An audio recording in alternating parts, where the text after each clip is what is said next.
നമ്മളിങ്ങനെ കയറി വരുമ്പോൾ മിസ്റ്റ് ഹില്ലിലേക്കുള്ള റോഡുണ്ട്, അല്ലാത്ത നേരൊക്കെ ഒരു റോഡുണ്ട്. കാരണം മേലോട്ട് നിർത്താൻ സ്ഥലം ഉണ്ടാവില്ല, അത് എടുക്കാൻ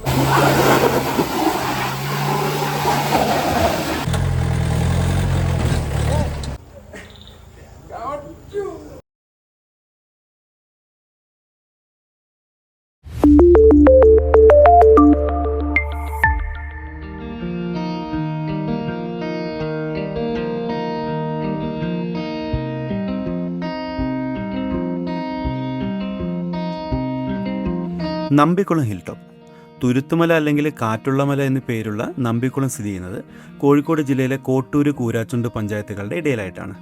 2500 അടി ഉയരത്തിൽ സ്ഥിതി ചെയ്യുന്ന ഈ മല കോഴിക്കോട്ടെ ഉയരം കൂടിയ മലകളിൽ ഒന്നാണ്. വയനാട് മുതൽ തുടങ്ങുന്ന ഡക്കാൻ പീഠഭൂമിയെ കോഴിക്കോട് സമതലങ്ങളുമായിട്ട് വേർതിരിക്കുന്ന ഒരു ഭാഗമാണിത്. കോഴിക്കോട് ടൗണിൽ നിന്നും ഏകദേശം ഒരു 40 കിലോമീറ്റർ യാത്ര ചെയ്താൽ ഇവിടെ എത്താം. തലയാട്, കായണ്ണ, പേരാമ്പ്ര, കൂരാച്ചുണ്ട് ഇതൊക്കെ ഇതിനടുത്തുള്ള മെയിൻ ടൗണുകളാണ്. ഈ മേഘങ്ങൾക്ക് നടുവിൽ നിന്ന് എന്നൊക്കെ പറയില്ലേ, അതുപോലെ മേലെ എത്തിക്കഴിഞ്ഞാൽ മിക്കവാറും നല്ല കിടിലൻ കോടമഞ്ഞൊക്കെ കിട്ടി വല്ലാത്തൊരു ആംബിയൻസ് ആണ് ഇവിടെ. ഞങ്ങൾ കസിൻസ് എല്ലാവരും കൂടെ പേരാമ്പിൽ നിന്നും പുറപ്പെടുമ്പോൾ സമയം 4:30 കഴിഞ്ഞിരുന്നു. എനിക്കിതിനെപ്പറ്റി യാതൊരു വിധത്തിലുള്ള പ്രതീക്ഷ ഉണ്ടായിരുന്നില്ല.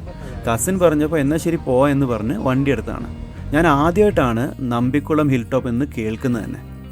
ഈ ഗൂഗിൾ മാപ്പ് ഇട്ട് വന്നാൽ വളരെ കൃത്യമായി ഇതിൻ്റെ മുകളിൽ എത്തിപ്പെടാം. കോഴിക്കോട് ബൈക്ക് എടുത്ത് പോകാൻ പറ്റുന്ന ഏറ്റവും ഉയരം കൂടിയ മല എന്ന് വേണമെങ്കിൽ ഇതിനെ പറയാം. പേരാമ്പിൽ നിന്നും പോകുമ്പോൾ നമ്മൾ ചെറിയ ചെറിയ ഊടുവഴികളൊക്കെ കടന്നാണ് ഇങ്ങോട്ട് എത്തിപ്പെടുക. മുകളിലേക്ക് കുറച്ച് ഓഫ് റോഡാണ്. ചിലപ്പോൾ പോകാൻ പറ്റില്ല എന്നൊക്കെ പറഞ്ഞിരുന്നു, പക്ഷേ ഒരു ധൈര്യം വെച്ച് അങ്ങോട്ട് പോയി. പോണ വഴിക്കൊക്കെ നല്ല ഭംഗിയാണ് കേട്ടോ. കുറേ വയലും മരങ്ങളും പിന്നെ പച്ചപ്പും ഹരിതാഭയും. നമ്മൾ ബാംഗ്ലൂരിൽ നിന്നും വന്ന് നിൽക്കുമ്പോൾ ഇതൊക്കെ കാണുമ്പോൾ ഒരു നൊക്ലാജിയൊക്കെ വരും. കുറച്ച് കഴിയുമ്പോൾ പിന്നെ റബ്ബർ തോട്ടങ്ങളൊക്കെ കാണാൻ തുടങ്ങും. ഒരു ചെറിയ മഴക്കാറുണ്ട്, അതിങ്ങനെ പെയ്യാതെ നിൽക്കുമ്പോൾ ഒരു ഭംഗിയൊക്കെ ഉണ്ട്. പോണ വഴി തന്നെ 1-2 കുത്തനെയുള്ള കയറ്റങ്ങളൊക്കെ കാണാൻ കേട്ടോ.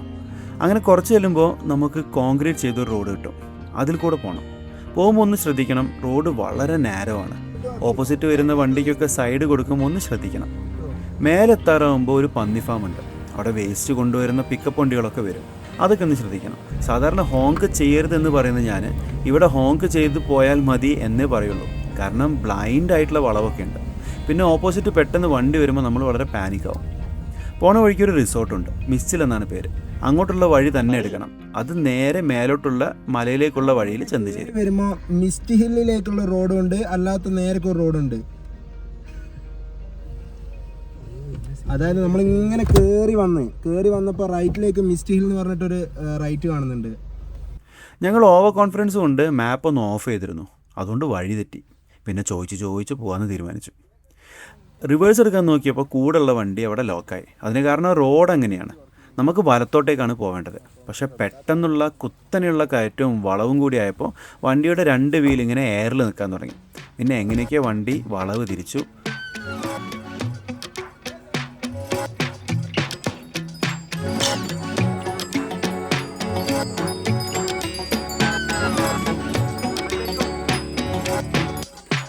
ഈ റോഡിന് വീതി കുറവായതുകൊണ്ട് തിരിച്ചെടുക്കാൻ കുറച്ച് പാടാണ്.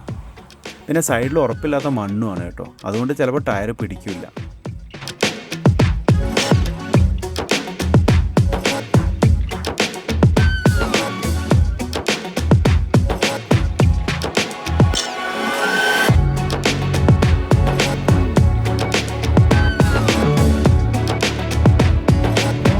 അങ്ങനെ ആ അംഗം കഴിഞ്ഞ് നമ്മൾ മേലോട്ട് പോകുമ്പോൾ വയർലെസ് സ്റ്റേഷൻ റോഡ് എന്ന് എഴുതിയൊക്കെ കാണാൻ പറ്റും.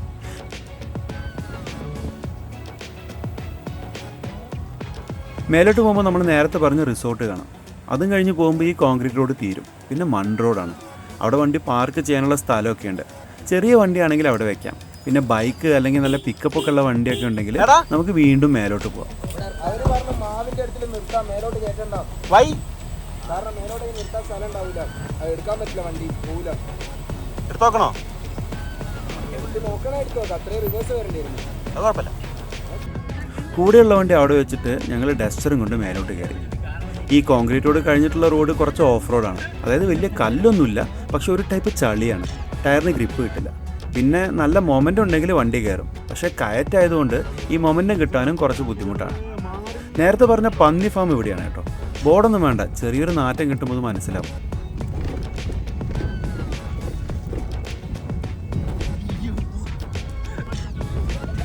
1-2 സ്ഥലങ്ങളിൽ വണ്ടി കുറച്ച് കഷ്ടപ്പെടും. എൻ്റേത് പിന്നെ 4 വീൽ ഡ്രൈവ് ഒന്നുമല്ല, അതുകൊണ്ട് മുന്നിലത്തെ വീൽ ഇങ്ങനെ ഗ്രിപ്പ് കിട്ടാണ്ട് കിടന്ന് കറങ്ങുമായിരുന്നു.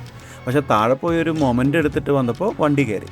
മുന്നിലത്തെ 2 ടയറും തന്തക്ക് പിടിച്ചിട്ടുണ്ടാവും.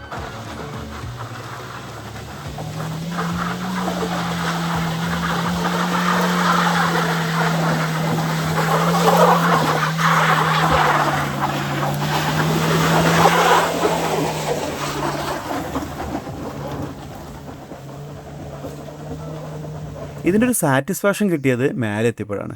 മേലെ എത്തിപ്പെട്ട വണ്ടിയൊക്കെ ജീപ്പുകൾ. ചിലപ്പോൾ വേറെ വണ്ടിയൊക്കെ കയറിയിട്ടുണ്ടാവും, എന്നാലും ഞാൻ പോയപ്പോൾ ജീപ്പ് മാത്രമേ ഉള്ളൂ. അപ്പോൾ നമുക്ക് അഹങ്കരിക്കാനുള്ളൊരു സാധനമൊക്കെ അല്ലേ. എന്തായാലും ഈ സ്ഥലം ഒരു കിടിലൻ സ്ഥലമാണ്. മേലൊരു കുരിശൊക്കെ ഉണ്ട്. അവിടെ നോക്കിയാൽ നോക്കത്താ ദൂരത്തോളം ഇങ്ങനെ കാടാണ്. മേലെ നല്ല മഞ്ഞും ഒരു ചാറ്റൽ മഴയും. ഞങ്ങൾ വൈകിട്ട് പോയതുകൊണ്ടാവും ഭയങ്കര ഭംഗിയായിരുന്നു. അവിടെ ഒരു പ്ലാറ്റ്ഫോമൊക്കെ ഉണ്ട്, പിന്നെ ഒരു ഗാർഡൻ പോലെയൊക്കെ ഉണ്ടാക്കാൻ ശ്രമിച്ചിട്ടൊക്കെ ഉണ്ട്.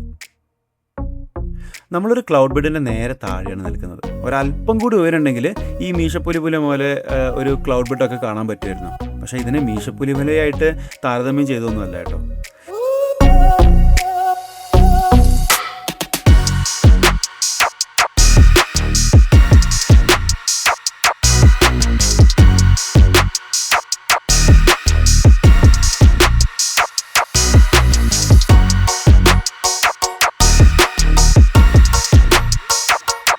ഈ ജീപ്പുമായിട്ട് വന്നവർ അവരവരുടെ കലാപരിപാടികളൊക്കെ നടത്തുന്നുണ്ടായിരുന്നു.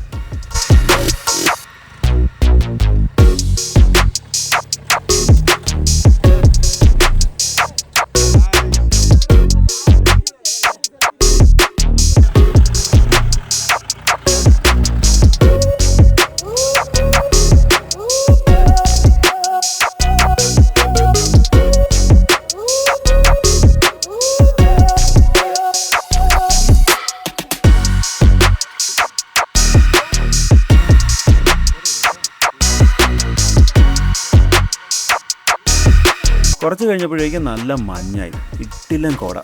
അങ്ങനെ കുറച്ച് സമയം അവിടെ നിന്നിട്ട് ഞങ്ങൾ തിരിച്ചിറങ്ങി. ഈ നമ്പിക്കുളം അധികം എക്സ്പ്ലോർ ചെയ്യാത്തൊരു സ്ഥലമാണ് കേട്ടോ.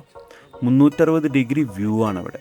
ഈ മൺസൂൺ സമയത്തും പിന്നെ രാവിലെയും വൈകിട്ടും അധിക സമയം ഇവിടെ മഞ്ഞുണ്ടാവാറുണ്ട്. പക്ഷേ ഇവിടുത്തെ ഭംഗി അതൊന്നുമല്ല. അധികം ടൂറിസ്റ്റ് അറിയാത്തൊരു സ്ഥലമായതുകൊണ്ട് നല്ല സൈലൻസ് ആണ് ഇവിടെ. പിന്നെ റോഡും അത്ര നല്ലതല്ലാത്തതുകൊണ്ട് വണ്ടികളുടെ ട്രാഫിക്കും കുറവാണ്. ഈ സ്ഥലം ഒരു ടൂറിസ്റ്റ് പ്ലേസ് ആക്കാനുള്ള 1-2 പ്രൊജക്റ്റൊക്കെ നടക്കുന്നുണ്ടെന്ന് കേൾക്കുന്നു. ഓണസ്റ്റ്ലി ടൂറിസം വലുതാകുമ്പോഴേക്കും ഇതിൻ്റെ ഈ പ്രകൃതി ഭംഗി അങ്ങനെ തന്നെ നിലനിർന്നാൽ മതിയായിരുന്നു. നിങ്ങൾ കോഴിക്കോട് ഭാഗത്തുണ്ടെങ്കിൽ എന്തായാലും വിസിറ്റ് ചെയ്യേണ്ട ഒരു സ്ഥലമാണിത്. പിന്നൊരു കാര്യം, നിങ്ങൾ വരുന്നത് ഒരു ഫ്രജൈൽ ഇക്കോ സിസ്റ്റത്തിലേക്കാണ്. ഈ ഭാഗത്ത് ഒരുപാട് പൂമ്പാറ്റകൾ, റെയറായിട്ടുള്ള പക്ഷികൾ, മൃഗങ്ങൾ ഒക്കെയുള്ള സ്ഥലമാണ്. അതുകൊണ്ട് ഒന്ന് ശ്രദ്ധിച്ചാൽ നമുക്കിത് വൃത്തിക്ക് സൂക്ഷിക്കാം. പിന്നെ നിങ്ങൾ കൊണ്ടുവരുന്ന പ്ലാസ്റ്റിക്കും ഫുഡും ഒരു മുട്ടായി കടലാസ് വരെ തിരിച്ചു കൊണ്ടുപോകാൻ ശ്രമിക്കുക. അവിടുത്തെ ഡസ്റ്റ്ബിന്നിൽ ഇട്ടാലും അത് ഡെയിലി ക്ലിയർ ചെയ്യണമെന്നില്ല, അതുകൊണ്ട് സഹകരിക്കുക. പിന്നെ നിങ്ങളിവിടെ പോയിട്ടുണ്ടെങ്കിൽ നിങ്ങളുടെ എക്സ്പീരിയൻസ് കമൻസിൽ പറഞ്ഞോളൂ. അപ്പോൾ വീണ്ടും സന്ധിക്കും വരേക്കും വണക്കം.